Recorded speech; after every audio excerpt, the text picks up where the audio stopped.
मराठीचा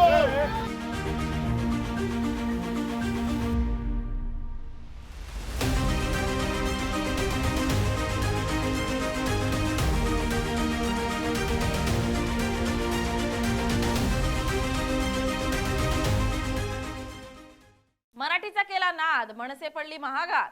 मराठीच्या मुद्द्यावरून मनसे विरुद्ध गुणरत्न सदावर्ते संघर्ष पेटला। गाडीवर शाई आणि सुपारी फेकून निषेध।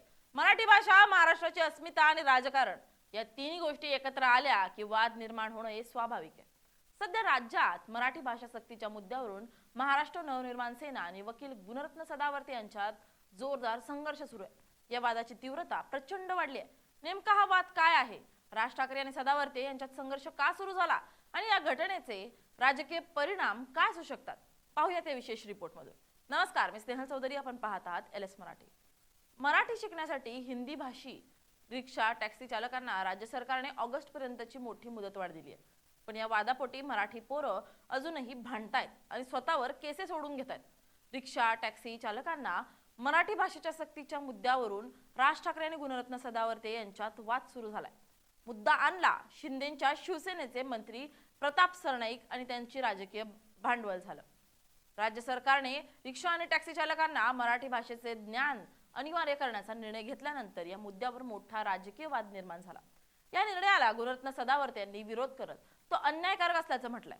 त्यावेळी त्यांनी राज ठाकरे यांच्यावरही टीका केली आहे। या टीकेनंतर मनसे आक्रमक झाले असून ठिकठिकाणी सदावर्ते यांच्या विरोधात आंदोलन करण्यात येत आहे। मनसेनं अमराठी चालकांना दिलेल्या आवाहनानंतर पेटून उठलेल्या गुणरत्न सदावर्तेंना आता थंड करायचा जणू काही पण मनसेनंच घेतलेला दिसतोय। आज जालना दौऱ्यावर आलेल्या गुणरत्न सदावर्ते यांच्या वाहनावर मनसे कार्यकर्त्यांनी शाई आणि सुपारी फेकून जोरदार निषेध नोंदवलाय। जालना शहरातील विशाल कॉर्नर परिसरात हा प्रकार घडलाय। सदावर्ते यांनी अलीकडे मराठी भाषा सक्तीच्या मुद्द्यावर राज ठाकरे यांच्यावर टीका केली होती।